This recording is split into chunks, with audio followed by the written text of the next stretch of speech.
Are we good now, Nathan? Okay, it's 6:30. We shall start. This is the City Council meeting for the City of Fairway, Kansas. Welcome, everyone. We're glad you're here this evening. It is Monday, April 13th, 2026, 6:30 p.m. I'd like to call this meeting to order. I have no announcements. Nathan has none. Please stand for the Pledge of Allegiance. I pledge allegiance to the flag of the United States of America and to the republic for which it stands, one nation, under God, indivisible, with liberty and justice for all.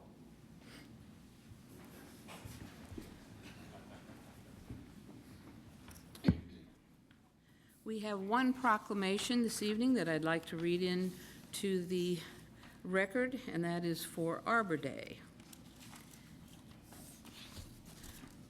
Whereas in 1872, J. Sterling Morton proposed to the Nebraska Board of Agriculture that a special day be set aside for the planting of trees.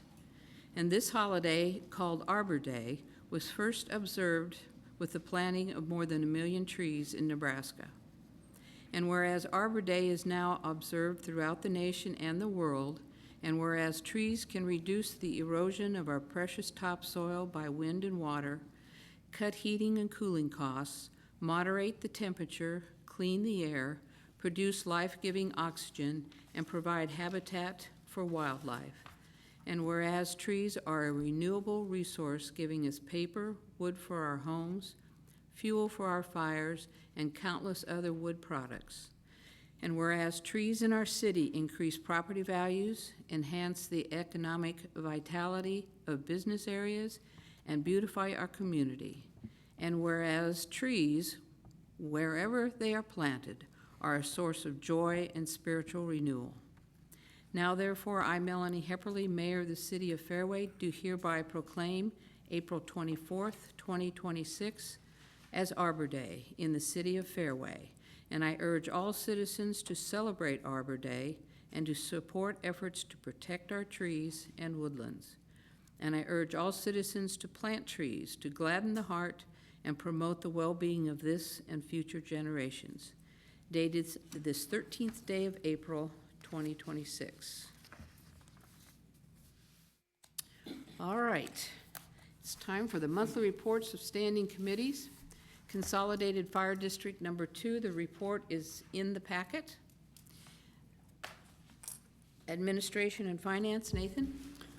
Thank you, Mayor. I will largely let the report stand as submitted. I will just point out that the Administration Committee did meet on March 25th.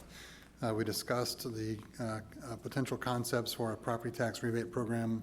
Staff will be drafting a potential program for consideration at an upcoming meeting.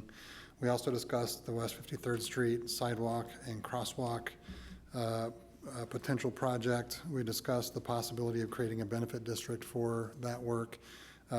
Jim and I are actually meeting later this week to talk about and work through some of the issues that could be involved with that. And then lastly, staff provided an update on a project in Roland Park at Buena Vista and West 53rd Street, where they're considering installation of a traffic circle, which Fairway staff will sign off on regarding or upon certain conditions being honored and documented with the City of Roland Park. So with that, that is it for administration. In terms of finance, really the only finance item that was discussed at that meeting was the budget calendar for 2027.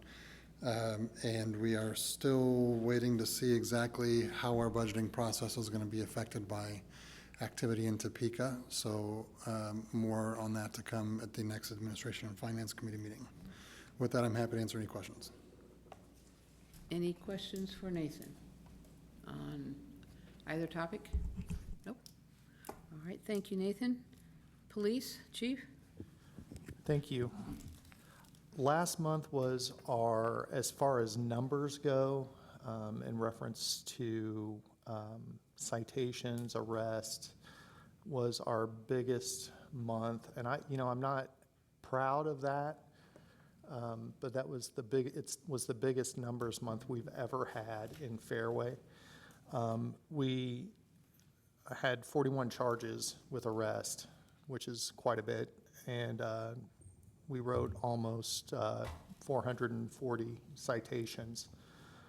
We are full staffed right now, and I would assume that has to do with some of the numbers, but it also is just kind of a sign of the times, unfortunately, as you guys hear me say every month. I'll go over a few things that we had that occurred in March. We were involved in some pursuits. We took some people in custody in reference to those. We had a number of warrants that were felony warrants and misdemeanor warrants, one of which a lady decided to fight the officers and spit on the officers and was charged accordingly. We responded to a call for service with one of our residents that had his vehicle shot numerous times, but we do not believe that that occurred in Fairway. That is noted in the report as well. And then I have a couple pictures to show that I'm kind of into the picture thing now, if I have help from. So this, I just want to mention this because this is one of we ended up doing some follow-up and then located one of the individuals that ran from us, and that's a photo. I thought it was kind of neat because it's a sunset and, we're kind of walking away. So that may be a Christmas card, I'm not sure. But it was funny because Officer Rubio's wife saw that photo and said that they don't have a picture like that together, which I thought was interesting. And then the other photo, basically for Easter and spring, these are a couple of stolen guns that we got out of a car. As you can see, they're pink and purple, kind of fashion forward. But those guns are stolen. Had a large quantity of marijuana and a large amount of ammunition with them as well. That is it for the photos, and I'm happy to answer questions. I assume that your humor is a way of relieving stress from the largest reporting numbers in our history. Yeah, I'm not proud of those numbers. I'm proud that the officers are being aggressive and putting these bad guys in jail, but I'm disheartened by the amount of activity that we're seeing. I know you are. And our being fully staffed for the first time in years is outstanding, and I know your officers are there. We all sense them, although you don't always see them, and thank them for all the work that they are doing. Thank you. I know they're busy. The other thing I want to mention too, Mayor, and thank you for saying that, is that, in the meetings, our officers are still community oriented, and they're still out and they're, talking to everyone and addressing people in the neighborhoods. And again, you're seeing, I don't want to jinx our burglary numbers or anything like that, but I mean, that's because of aggressive patrolling, and that's not just on Shawnee Mission Parkway. Oh, I know. That's also being in the neighborhoods and being visible throughout the city. Any questions for the chief? Jim, please be recognized. Jim, go ahead. Thank you. Is this on? Doesn't sound like it. Is it red? That's red, okay, sorry. Does it amaze you the number of people when you stop that have warrants that are even with Fairway? They're Fairway warrants? Unfortunately, no. Do what? No, because I'm just acclimated to those type of numbers now. I'm not surprised. So when people have warrants, though, if they don't show up or something, do you go after them or not? I mean, I don't understand that. Yes. Even if they don't live in Fairway? Yes. Okay.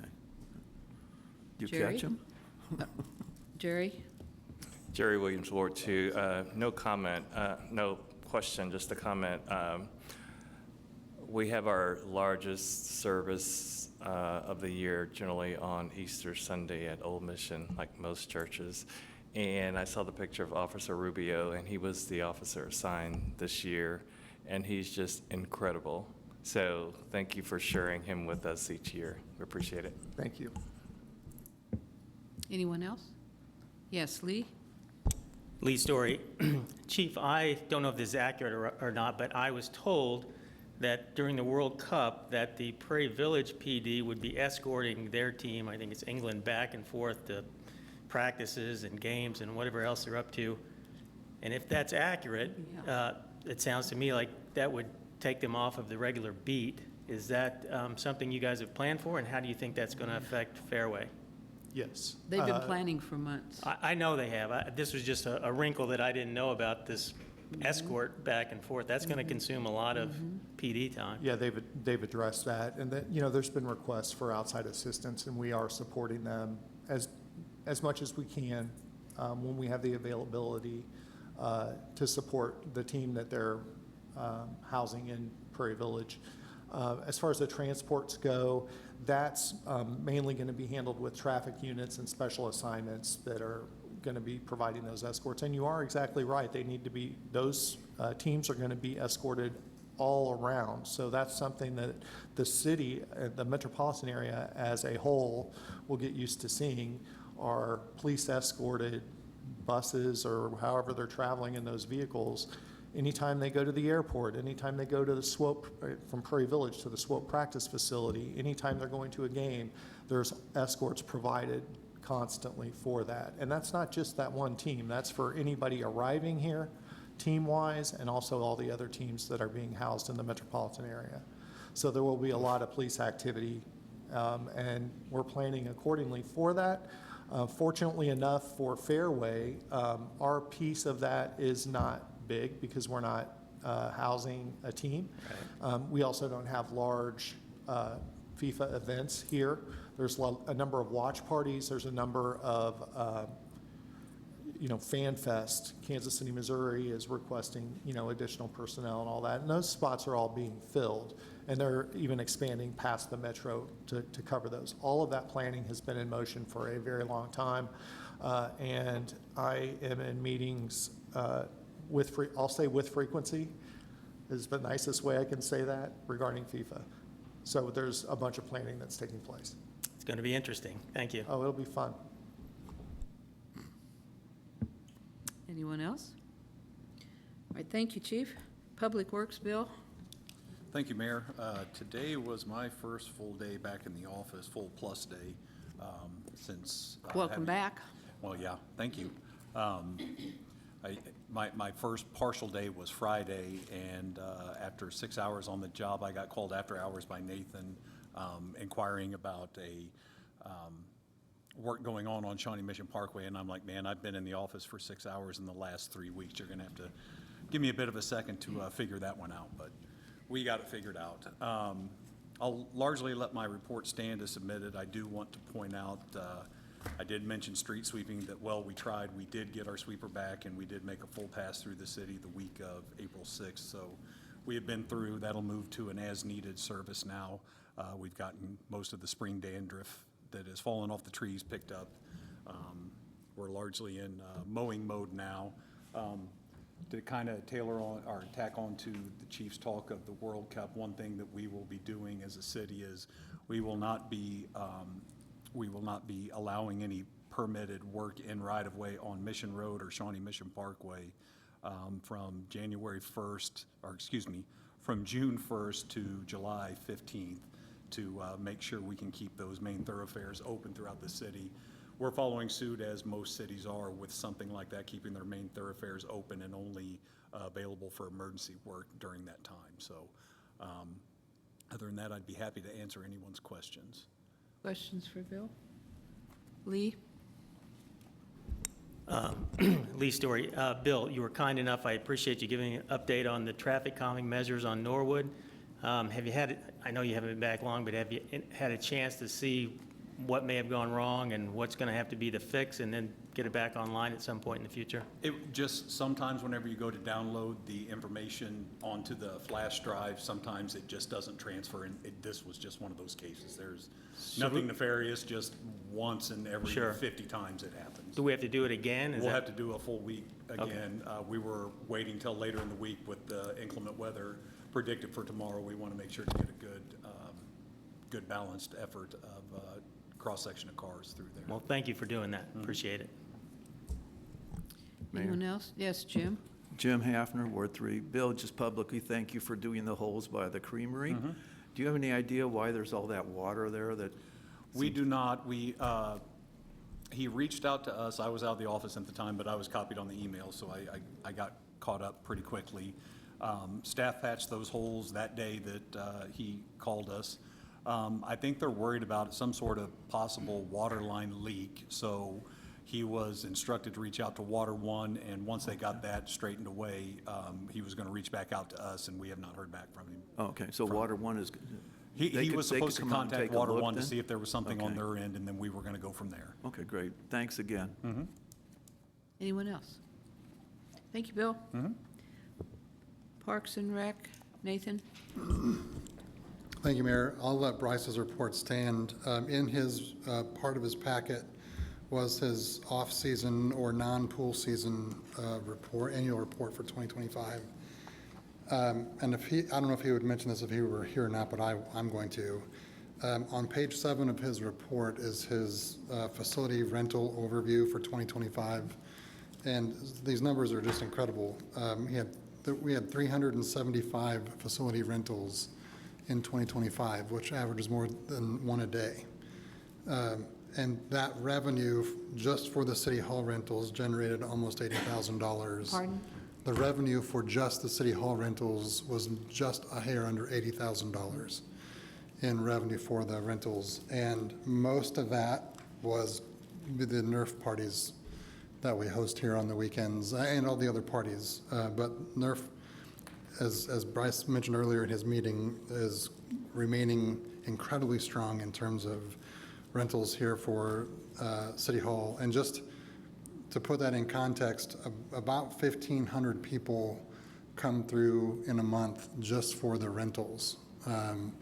That exceeds every other city activity function in the building combined in terms of activity that occurs here. So kudos to the Parks and Recreation Department for that. And they obviously have a very busy 2026 schedule coming up that they are in full swing of as well. So with that, I'm happy to forward any questions to Bryce. Any questions for Bryce? Lee? I don't have a question, but I have a comment following up on what you just said, Nathan. I was at an event this past weekend, and 2 different parents came up to me, non-Fairway residents, and said, "Boy, do you guys know how to throw a birthday party." They were very impressed. They said Fairway throws the best birthday parties in the area. So I echo your compliment to We the have team. a reputation. Yes, you do. We do. That's right. So thank you, Bryce and the team. Anyone else? Thank you, Nathan, for giving his report. Monthly reports of special committees, Tree Board, Bill? No report, Mayor. We have a meeting Wednesday. Okay. Thursday. Yeah, Thursday, sorry. All right, next on the agenda is the public comment for consent agenda items only. I will read those into the record before I open public comment. A is approved minutes of the previous regular city council meeting. B, approved claims and appropriations. Ordinance number 1844 for March of 2026. C, approve amendment number 9, 2026 CIP construction period services of agreement with Burns and McDonnell dated January 13th, 2025 for the 2025-26 capital improvement plan. D, authorize Mayor Hepperly to sign the intent to fund letter for the 2027 Fairway Stormwater Management Program project. Is there anyone in the audience or online who wishes to make public comment concerning any of these items?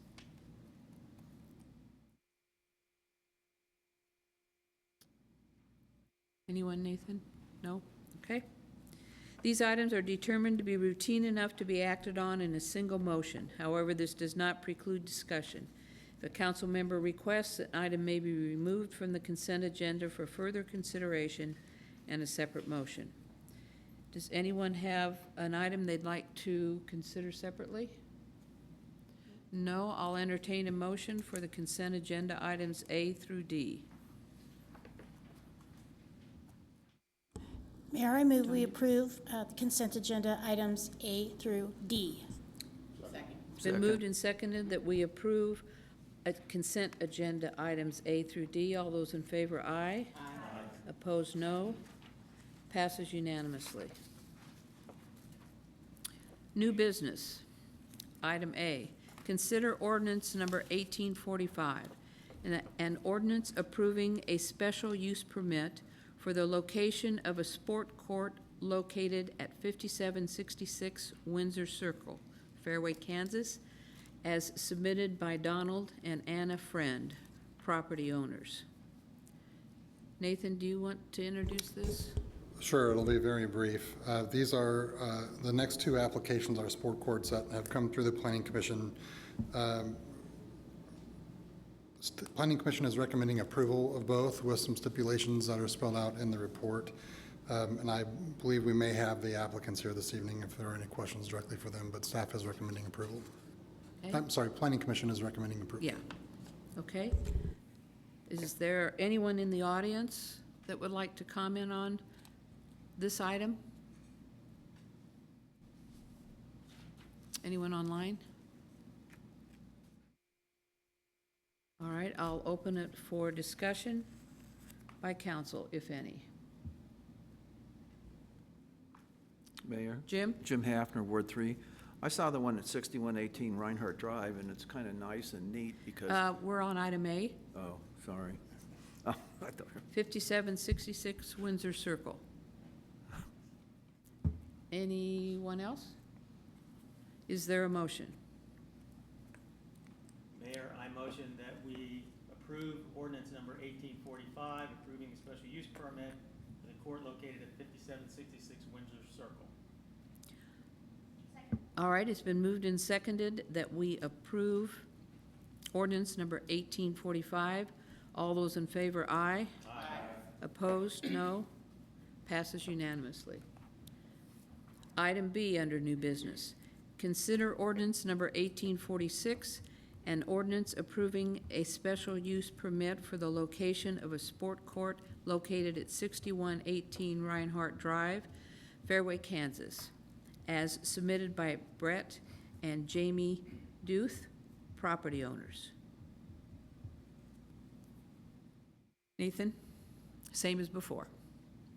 All right, and Planning Commission recommends approval on this one also? Okay, is there anyone in the audience that would like to comment on this item?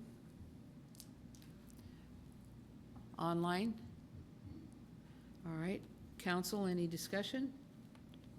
Now, Jim. Okay, thank you. Okay. So I just went by there, a neighbor called me, and I went by to take a look at that. What's really cool, and what maybe the tennis court thing for the park might resemble, is it's got a pad on it so you don't hear anything. So it's really quiet. So the neighbors are real pleased with that. So it's not a bother to the neighbors or anything like that. So Okay. it's kind of neat. All right. Anyone else? Joe? Yeah, I also had a chance to visit the site and talk to the neighbor, and he's comfortable with it, and the letters that we received, the neighbors are all comfortable, and the Planning Commission has recommended this, so I see no reason why we shouldn't approve this one as well. Okay. Is there a motion? I'll move that we approve ordinance 1847. 1846? Joe? no, it's 46. I'm sorry, I know, that's okay. Please restate your motion. I know. Would you restate your motion, please? I move that we approve Okay, is there a second? Second. It's been moved and seconded that we approve ordinance number 1846. All in favor, aye. Aye. Opposed, no. Passes unanimously. Item C, consider ordinance 1847, an ordinance relating to the regulation of the operation of rental or non-owner occupied dwelling units within the corporate limits of the city of Fairway, Kansas. Amending and repealing existing section 7-118 of the Code of Ordinances, City of Fairway, Kansas. Nathan, that one's yours too. Thank you, Mayor. We have discussed this at committee, the Administration and Finance Committee, about the potential of increasing the penalties for operating a short-term rental without the appropriate licensing. So this is basically the opportunity for the council to advance or to adopt an ordinance. As I mentioned in the memo, Wyandotte County recently was in the news for increasing their penalties to $5,000 a day for every day of operation of a non-licensed short-term rental. And I understand why they were doing it in relation to the upcoming World Cup. What we are proposing and what staff is recommending is that we set our fees a bit lower, but they are become permanent as a part of the city code. So currently, it's a fee of between $250 and $500 per day. That is a fee that's the range that the judge is required to work in when he is, if he finds that someone is guilty of operating a short-term rental. Staff is recommending that we move to a minimum of $1,500 and a maximum of $2,500 per day. And again, the municipal judge would have the leeway of determining where that fine lands based on the condition of the unique circumstances of that individual citation. So I did not come to you at the committee meeting with specific dollar amounts, which was why on the ordinance itself in the packet, we've left it blank, but I included in the memo. I didn't want to look presumptuous in terms of what you all would be approving. So it is certainly open for discussion. We would just need in the motion to adopt this ordinance, we would need to make specific reference to the amount range. Question for you. How often, just your educated guess, do we discover short-term rentals that are not permitted? It is not with high frequency that we find it, and generally we won't typically go out and issue a citation immediately. Staff will usually contact the property owner and say, hey, you need to be licensed to do this. You essentially need to shut it down and come through the process.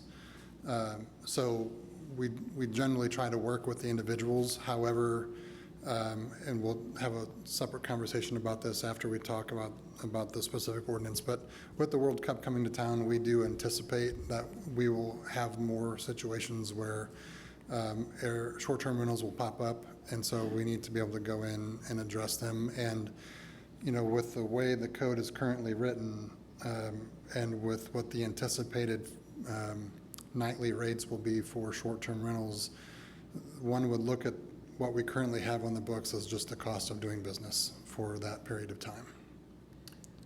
I know you've mentioned some numbers to me about some of the considered rentals.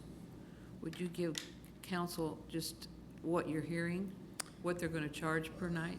I mean, it's So that, literally the sky is the limit. Yeah, so the $25 has some context. Yeah, some yeah. context. So right now, you can go to a short-term rental listing site and type in any week during the World Cup for just Fairway, and you have a week-long stay that ranges anywhere from $3,000 for the week all the way up to $23,000 for the week. So now I'm not saying the $23,000 ones are going to get rented.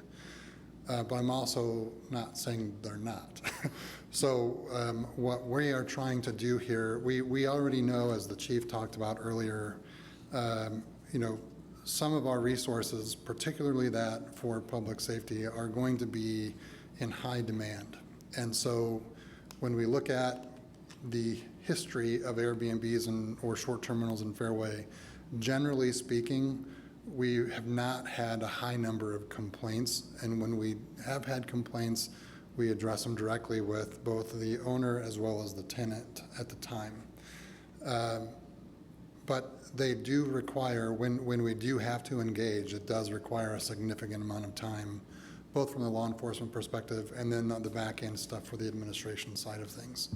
So what this does is potentially, if we are sort of inundated with short-term rentals operating without proper licensing, we're able to issue the citation either immediately or, you know, with fair warning, and then it would go to the municipal court, and it would be adjudicated there, as opposed to us having to spend a lot of public safety time there with it. We would, if we find them operating illegally and they don't shut down, we would reach out to Airbnb directly, and the police department, through our existing ordinances, are able to terminate the short-term rental.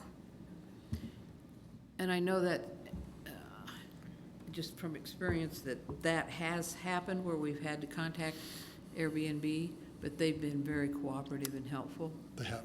Yeah. Okay. All right, discussion on the part of the council. Any questions for Nathan or comments? Yes, Whitney? Whitney Henley, Ward 4. I understand the logic of the cost of doing business piece, where if we have our current fine or fee structure, it's too low for that. But I'm a little uncomfortable with the logic of raising it and then because of the World Cup, but keeping it high, knowing that those rates will go back down. That seems a little, I don't have an answer, but that does feel a little off to me. So I'm curious about others' thoughts. Kellyanne? You discussed this at, excuse me, Kellyanne Busick, Ward 1. You discussed this at Finance and Admin last month when I was ill. I'm sorry. So I didn't get to talk about this. But I'm opposed to the change in the ordinance, everybody.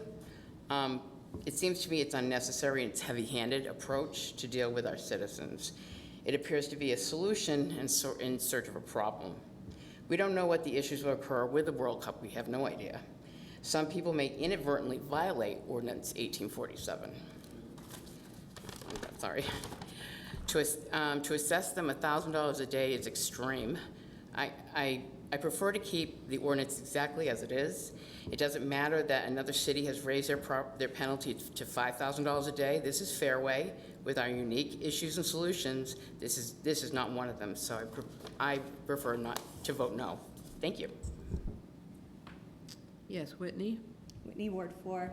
I appreciate what you're saying, Kelly, and I will, if my memory is correct, I will say that our conversation at our admin and finance meeting was not centered around the fine so much, because at that time, we were still uncertain about what piece of legislation would come down through Kansas, and we were talking more about, were we going to be like mandated to just allow ordinances or not? So that's primarily what we talked about, and I don't remember a conversation yet about changing the fines. Yeah, and your memory's correct. Okay.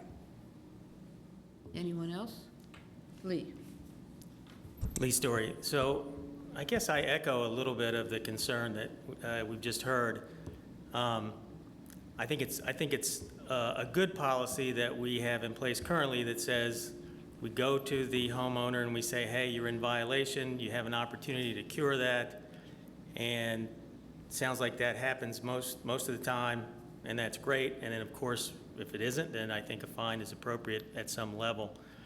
In this case, though, I assume it's going to be a little different, because by the time we notify the party that's renting the house, it's going to be too late for whoever's there to find another place anywhere around, regardless of whether it's $23,000 or however much. So I don't know. I know there's going to be a lot of questions about, that we're going to maybe talk about here in a second, about the law that was passed by the legislature and sort of encouraging people to rent their place. And I know we need to have people do it the right way ahead of time. It just seems to me like it's possible that this is an awful lot of money potentially for somebody that may have inadvertently violated the code. I don't know. I guess I'm on the fence. Tanya? Thank you, Mayor. Tanya Keys, Ward 4. Nathan, I just wanted to Wait. clarify. There, okay, it was humming. Now If go there ahead. are extra mics on, can we shut them off? All right. Thank you, Tanya Keys, Ward 4. I wanted to get back to what you need from the council. If I understood you correctly, are you asking for us also to identify a possible range, a low and a high, for what that would be if we proceed with approval? That is correct. Yep. Thanks for the clarification.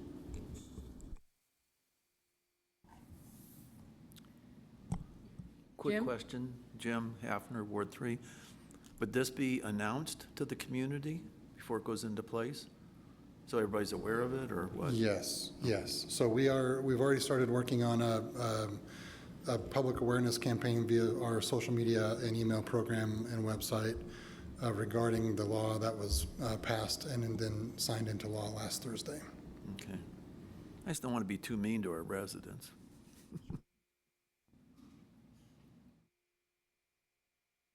Anyone else?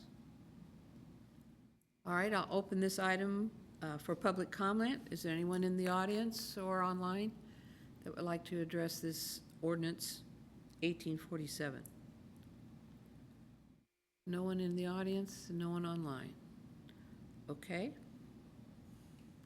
Any other discussion, part of the council? Tanya? Thank you, Tanya Keys, Ward 4.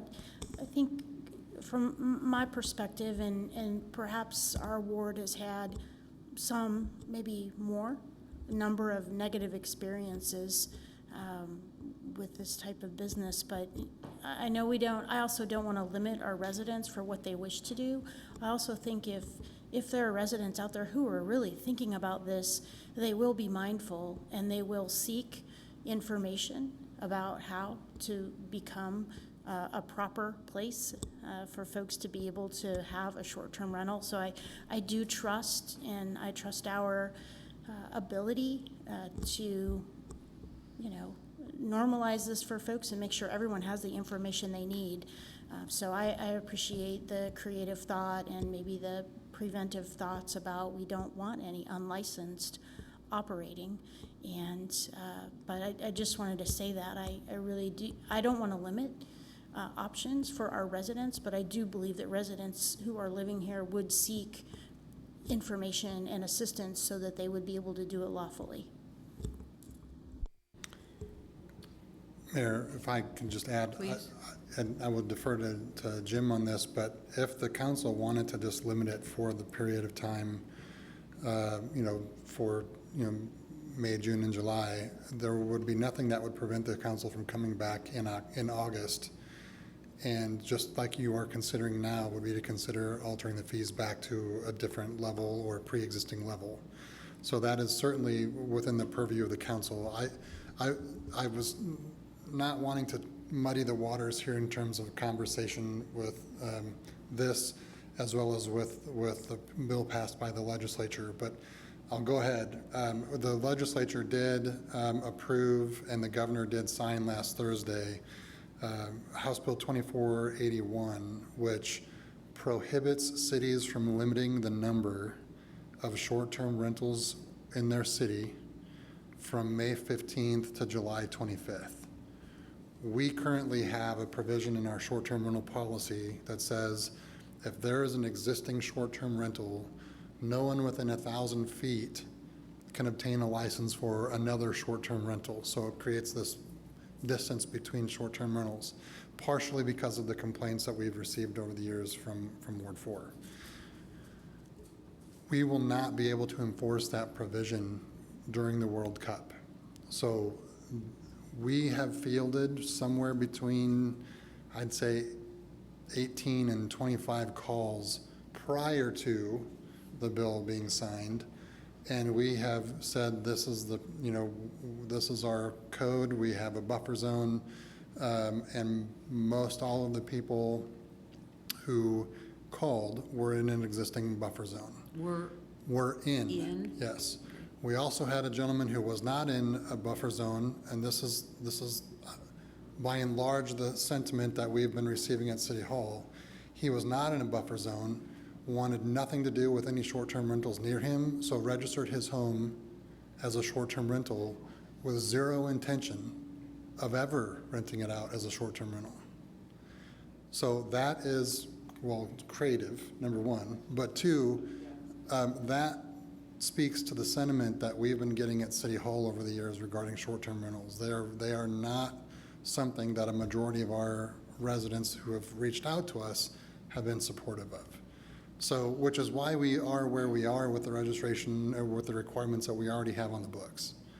So we will have to put out a communication that will describe the change in law and publicize the process of what that looks like. We will be, once the law has been published and is actually law, then we will start to issue temporary short-term rental permits for those who apply. If they are applying for a short-term rental that is within an existing buffer, their short-term rental license will only be applicable from May 15th to July 25th. It will expire on the 26th. So we will go back to where our current requirements are now. We'll go back to those on July 26th. But we will not be able to prevent people from adding additional short-term rentals within an existing buffer for the May 15th to July 25th. We do think that there are going to be, right now I think we have 14 or 15, maybe 16 short-term rentals throughout the city. There will likely be demand that could double or triple that number fairly quickly. And that, from a public safety perspective, raises concerns because when you look at the nature of, these aren't people coming in for a business conference. They're coming in for the World Cup. And so there will likely be a lot of increased activity that not just Fairway, but cities all around are sort of bracing for in terms of what does this do to our neighborhood quality of life for, the 2.5 months that the event is occurring, let alone we already know people, teams, these teams already have teams of people flying in now. So as we look at what we're doing here, that is part of it, but it's also to serve as a permanent deterrent for future issues where people, whether it be for, some other sporting event or some other event in town, just kind of saying, yeah, we're going to do this, and city codes, are tossed out the window in terms of consideration. So I think it's certainly something that we want to use as a deterrent for the World Cup, but also beyond that, because when you look at what the standard rates are in Fairway for a short-term rental, the $250 to $500 a day is not really compelling in terms of making property owners register. And I will say not all short-term rentals are owned by individuals or Fairway residents. Some of them are owned by corporations who don't have any presence in Fairway at all. Jim, did you have anything to add to what Nathan said?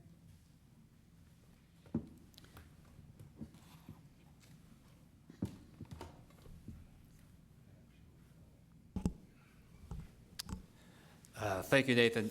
I think Nathan summed it up pretty well. I think what we were talking about tonight is the penalty for enforcement or the fine associated with enforcement. I think that is separate and distinct from the question of whether or not we are adopting or enforcing or administering a limit on the number of, we'll call them permits associated therewith. So I see them as two distinct questions or two distinct issues.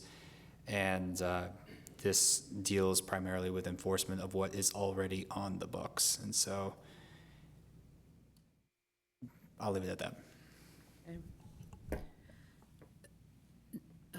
Nathan, clarify for me, if you would, the final bill that was passed by Topeka.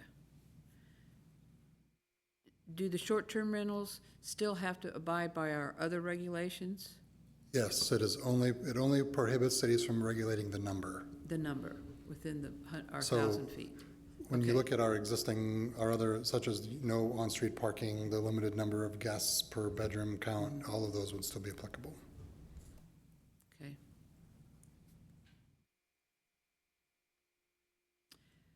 So I'm still thinking. Bear with me, Whitney. I'll get to her, Kellyanne. So if we have someone who decides they want to do this and the ordinance, they say, be damned, they won't know our regulations then, will they? Well, if they're not interested in getting a license, I'm not sure they're interested in following the rest of the Well, regulations exactly. either, yeah. So then we really do have a security issue, which falls on our police department, which is already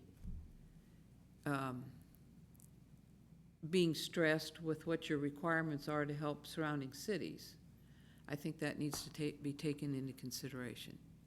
And I ask the council to consider that. Whitney? Apologies. Nathan, can you remind me of the two number ranges, the existing and the proposed?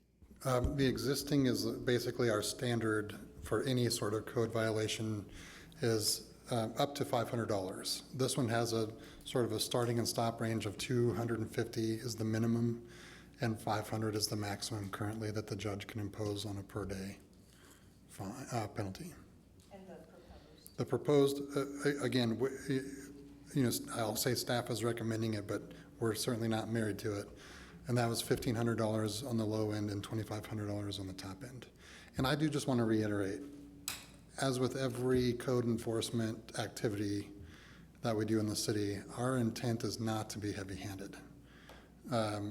We do know that, again, at the current level, certainly for the period of World Cup, and beyond, that $250 a night is probably not a significant deterrent from people to say, well, just give me the citation every day and I'll pay it because I'm making more than that on the rental. So, you know, it is certainly something that we can always come back and visit if the council, if we experience a high number of citations and the council wants to reconsider the code, we can always do that. But this is primarily meant to be, if you are, because we can't limit the number, this is to say, if you're going to do it, we're not going to stop you, but you do have to follow the rules. And if you don't follow the rules, then there is a penalty associated with that. Jerry? Jerry Williams, Ward 2. Is there a way that we can increase the fees temporarily as well, instead of having to come back and reduce them? Just increase those fees along with the temporary license that the people will receive. So I would defer to Jim on this, but I think we would have to come back. I don't know if we can set a specific time frame in the ordinance or if we'd have to come back with a new ordinance. My gut tells me we'd have to come back with a new I ordinance. think we would need to come back with a new ordinance.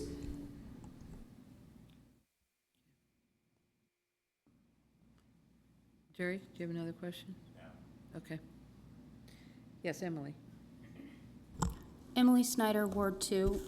Nathan, can you tell me how many instances there have been where short-term rental was operated after the city told them that they were in violation? I would have to, I don't do that personally, so I'd have to check with staff to get back to you on that. But that's not something that happens regularly. Okay, and then how many people do we currently have operating short-term rentals that are in violation? Well, if they're in violation now, we would have already addressed it. Okay, thank you. Any other questions or discussion? Okay, I'll open it to public comment. I haven't done that, have I? Okay, sorry. It was so long ago, I forgot. No. All right, I will open the floor to motion. Tanya? Mayor, I move that we approve ordinance 1847 and with a range, the staff recommended range of the low end of a fine of $1,500 up to the high end of $2,500. And so that's my motion. Is there a second?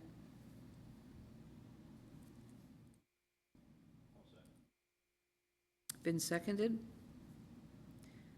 Any further discussion? All right, then we will vote. I think I'll take a roll call vote.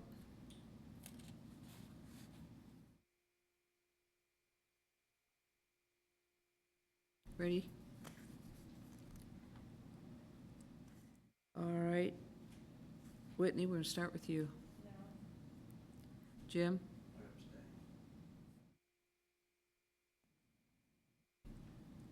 Jerry? No. Kellyanne? No. Lee? No. Emily? No. Joe? Yes. Tanya? Yes. All right. Nathan, my count is 5 no, 2 yes, and 1 abstention. Okay, motion fails.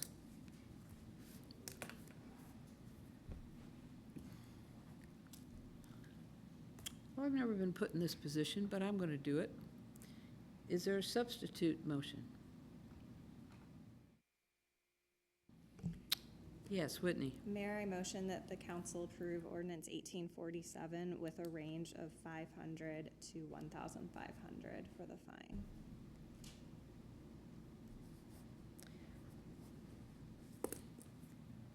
Is there a second? Second. All right, it's been moved and seconded that the ordinance as written for 1847 with a range of 500 to 1,500. All right, I'll do the same roll call vote. And Tanya, we'll start with you. Yes.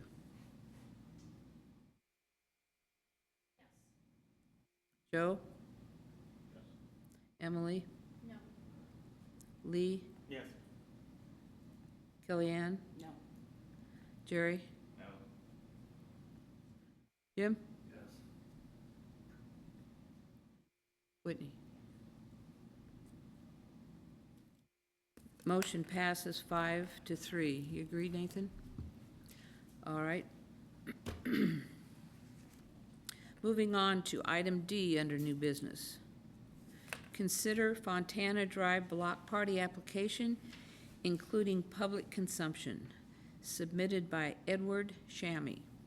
And if I'm mispronouncing that last name, I apologize. Okay, Nathan? Thank you, Mayor. This is pretty straightforward. Generally, staff would be able to approve block parties. However, the applicant has requested to be able to have alcohol available.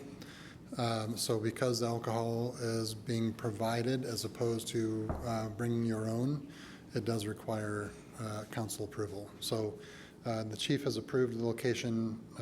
Everything from an application standpoint has been turned in. You can see the space where they are looking to shut down the street for the event and the location of their activities. So with that, I'm happy to answer any questions. Questions for Nathan? Jim? Jim Hafner, Ward 3. Does this guy know he can get $400 from the county for the block party?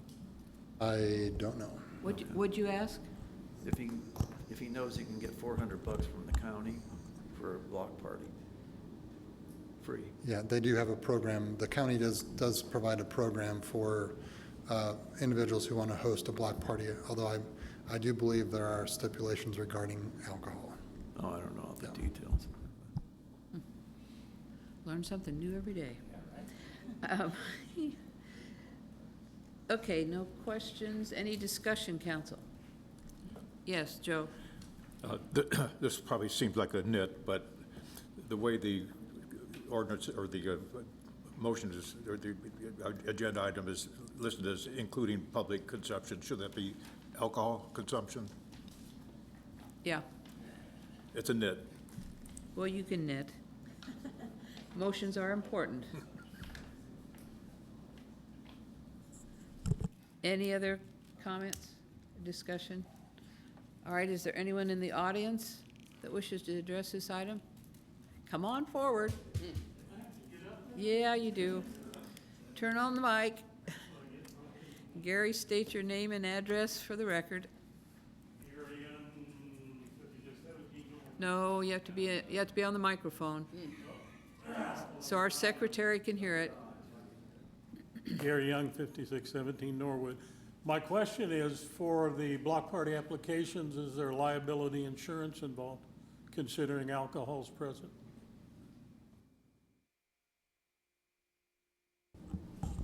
So because it is happening on a public roadway that is shut down, it would not be considered something that is a public event. So from a liability perspective, the city does not risk any exposure in terms of liability. If the applicant is providing the alcohol, then that liability is on the provider. And the city does not undertake any liability? No. Okay. Nope. Looks to me like that would be a very good idea for us not to have liability. Thank you. It's a great question, Gary. Anyone else? Anyone online? Nope. Okay. Any further discussion by council? Further discussion by council? Yes? I haven't moved on yet. We're still on item D. Okay, is there a motion? I'll try this. Jim Hafner, Ward 3. I move that we approve number D. Is that good? It's been moved that we approve Fontana Drive block party application, including public alcohol consumption. Second. It's been moved and seconded. All those in favor, aye. Aye. Opposed, no. Passes unanimously. Okay, next on the agenda is governing body comment. During this time, members of the governing body will be given the opportunity to speak about matters related to the city. No formal action will be taken. Anyone to my right have any comments? Lee? Lee Story, Ward 1. I have just a quick comment. Kellyanne and I have both received more conversation about the 53rd Street safety issue over the last couple of weeks since our last conversation. And I just wanted to make the comment that it is, obviously was not on tonight's agenda, but to Nathan's earlier comment, that doesn't mean that we are not actively seeking potential new safety solutions for that stretch. As many people know, Kellyanne had a number of really great ideas. I think Jim has a good idea. Nathan brought us, I think, a very interesting idea. And then we have the Newells who have contributed new ideas as well. So we will continue as a governing body to wrestle with this and try to find some solution or combination of solutions that will increase safety for our residents and particularly our kids along that stretch. Thank you, Mayor. Mm-hmm. Anyone else? Okay, left. Jim? You're going to love me on this one. Jim Hafner, Ward 3. Can I just ask, why number 11? They have to announce it. Oh, I, What? no. Wait till I get to that on the agenda and you'll Oh. find out. Okay? Is there a class We for are this thing? currently on number 9. All right. Yes, Kellyanne? Kellyanne Busick, Ward 1. I'd like to repeat what Lee just said. We're still extremely concerned, and we are looking for solutions, and we want some type of solution to work that'll help everybody. It's not going to be the perfect solution, but it may be something that'll help. And it's very frustrating. It's extremely frustrating that we can't make inroads yet. However, It's still ever present, it's not going to go away, and we're going to work on that until we find a solution. Thank you. Anyone else? All right, I'll close governing body comment. Item 10 on the agenda is public comment for items not listed on the agenda. Anyone in the audience wish to come forward or online? Nathan, anyone online? All right. Is there discussion there? Cassandra, do you wish to come forward? Because I'm about to close it.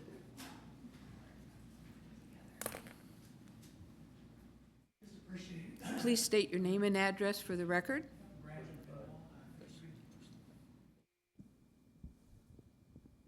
Brandon Newell, 5340 Canterbury Road, my wife Cassandra Newell.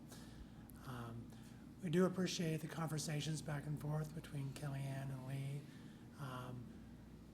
Lots and lots of ideas. Obviously, things we wish would happen months before. And we understand the process is slow. We want to do it right, and we want to do what's safe and not necessarily just affordable, but to do it right.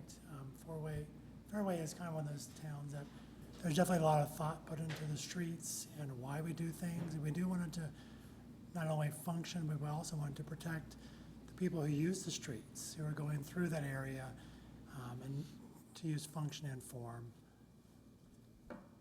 Yeah, so we just want to say that we appreciate that you're taking this seriously and doing everything that you can to help protect the residents in that area. So thank you.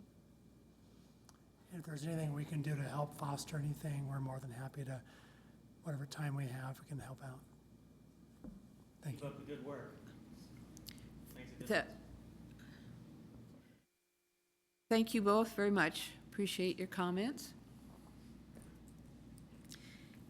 Anyone else for public comment?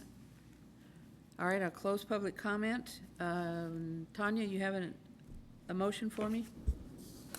Mayor, I move that City Council recess into executive session to obtain legal advice related to a development agreement for a property located at 2820 West 53rd Street in Fairway, Kansas. And it's pursuant to the attorney-client consultation exception KSA 754319B2. The executive session will include city attorneys Jim Mosselman and Todd LaSala and city administrator Nathan Noblemeyer. There will be no binding action taken during the executive session, and the open meeting will resume in city council chamber in 60 minutes at 8:33.